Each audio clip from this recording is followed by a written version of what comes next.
এই দেশটাকে স্বাধীন করতে অনেক মানুষের জীবন দিছে। এই দেশটাকে সুরক্ষিত রাখতে অনেক পুলিশ, অনেক আর্মি জীবন তার পথে নির্ধারণ করে দিছে।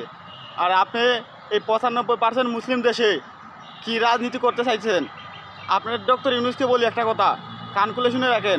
যদি সরকার সঠিক মতো দায়িত্ব পালন করতে চান, তাহলে জনগণের কথা মতো চলতে হবে আপনাকে। আপনার নিজের সিদ্ধান্ত কোনো কিছু হবে না। আপনি যদি মানুষকে সুরক্ষিত না দিতে পারেন, আমরা কেন বাংলাদেশে কী করবো থেকে?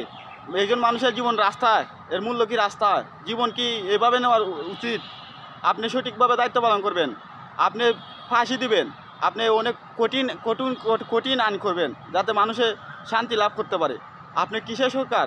একজন বাঘছে, আপনিও তো বাঘার পজিশনে আছেন। কারণ আপনি যদি সঠিক দায়িত্ব পালন না করতে পারেন, তাহলে আপনি কী জন্য সরকার হয়েছেন? তাহলে তো আমরা জনগণই ভালো ছিলাম।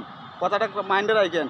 আমি সকল বাংলাদেশের 95% মুসলিমের পক্ষ থেকে বলতে চাই, এটা আমার না, এটা আপনাদের সবারই করা উচিত এবং এরকম আইন করা প্রত্যেকের জন্য ফরজ।